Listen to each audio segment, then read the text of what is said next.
La fièvre de l'or. Bibliothèque, musée Victor Balaguer. Situation, avenue Victor Balaguer. Nous nous trouvons devant la bibliothèque musée Victor Balaguer, écrivain du mouvement culturel catalan Renaixença. Victor Balaguer fut instigateur et fondateur de la bibliothèque musée. Inaugurée en 1884, c'est jusqu'aujourd'hui la plus importante institution culturelle de la ville. Ce bâtiment est considéré comme le premier qui s'édifia en Catalogne, spécifiquement pour remplir les fonctions de bibliothèque et musée, fait surprenant à une époque où les musées s'installaient dans d'anciens couvents ou dans d'autres enceintes déjà construites. En forme de temple, ce bâtiment contient d'originales décorations néo-égyptiennes qui le rendent unique. Les éléments décoratifs de la façade sont une grande richesse symbolique. Sur le fronton se trouve une allégorie des arts et métiers de la connaissance scientifique et de la lecture, toute une déclaration d'intention.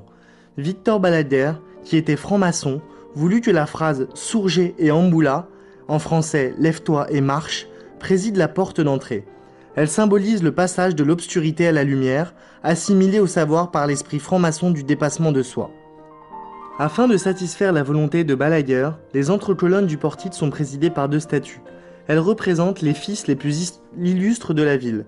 Le poète Manuel Cabanyes Ballester, un précurseur du romantisme, et l'ecclésiastique Francesc Armanya i Font. Les bas-reliefs de la façade représentent les diverses disciplines humanistes, l'art, la science, la technologie et la littérature. Dans les jardins, on peut voir le canon découvert en 1888 lors du développement du fort sur la mer à Sitges, où il était placé au cours de la guerre contre l'Angleterre en 1804. La bibliothèque fut conçue avec l'intention de diffuser l'ensemble du savoir. Le fondateur lui donna des livres, objets et documents de toutes sortes. Il est bon de souligner la beauté des manuscrits et autographes de Narcís Oller, l'une des grandes figures de la littérature catalane. L'auteur en fit don à Victor Balaguer en raison de leur bonne relation et de l'admiration qu'il lui professait. Tant et si bien que dans l'argument du célèbre roman La Fèbre d'or, se trouvent d'innombrables similitudes avec la ville de Vilanova et la Geltrú et les personnages fictifs et réels qui y vivaient.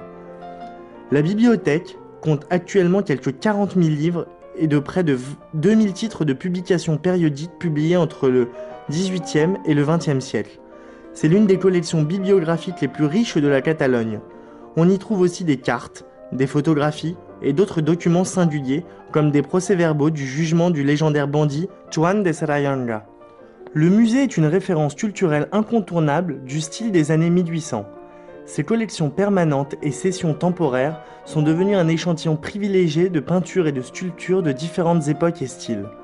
Dans la galerie, vous trouverez un excellent exemple de la peinture catalane du 19e et du 20e siècle, et le dépôt permanent du musée du Prado, avec des œuvres de Joaquín Sorolla, El Greco, Murillo, Rubens, Ribera et Francisco Goya. Les collections archéologiques et ethnologiques sont le témoignage d'une époque avide de connaissances des autres cultures étrangères. À noter, la momie égyptienne Nessie, les armures de samouraï et les amulettes philippines.